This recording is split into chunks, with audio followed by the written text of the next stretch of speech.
بسم اللہ الرحمن الرحیم۔ السلام علیکم۔ بہت سے لوگ ورک ویزے کے بارے میں پوچھ رہے ہیں کہ ورک ویزوں کی کیا ریشو ہے، ٹورسٹ ویزے کی کیا ہے، اس کے بارے میں آج آپ کو بتائیں گے۔ سب سے پہلے آپ کو ورک ویزے کے بارے میں بتاتے ہیں۔ ورک ویزا جو ہے پچھلے 2 مہینے پہلے ویزے نہیں لگ رہے تھے، بلکہ سلو پیک کر دیا تھا، کیونکہ اس وقت کرونا ان کے ملک میں بہت زیادہ تھا، بڑھ رہا تھا۔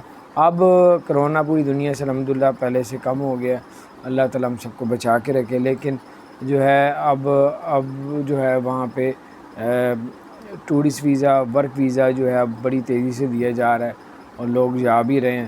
اور ورک ویزے کے بارے میں یہ ہے کہ اب 10 سال کا بھی ورک ویزا دے رہے ہیں، وہ بھی آپ لوگ کوشش کر کے اپلائی کروا سکتے ہیں ادھر جا کے آپ جب لیتے ہیں تو۔ جب آپ کو ورک ویزا ملتا ہے ٹورسٹ ویزے پہ بھی جا کے، تو اب آپ کو دوسری کنٹری میں بھی آؤٹ کرنے کی ضرورت نہیں ہے، اسی کنٹری میں رہتے ہوئے 550 درہم جو ہے وہ دینا پڑے گا ٹیکس گورنمنٹ کو۔ اس کے بعد آپ کا وہی ویزا ریزیڈنٹ پرماننٹ یہاں ورک ویزے میں تبدیل کر دیا جائے گا۔ ٹورسٹ ویزے بھی مل رہے ہیں، پہلے سے ریشو بڑھا دی ہے، کیونکہ کرونا کی تعداد الحمدللہ اللہ کے حکم سے پوری دنیا میں نیچے آ رہی ہے۔ اللہ تعالیٰ ہم سب کو بچا کے رکھے، اور ٹورسٹ ویزا بھی مل رہا ہے اور ورک ویزا بھی مل رہا ہے۔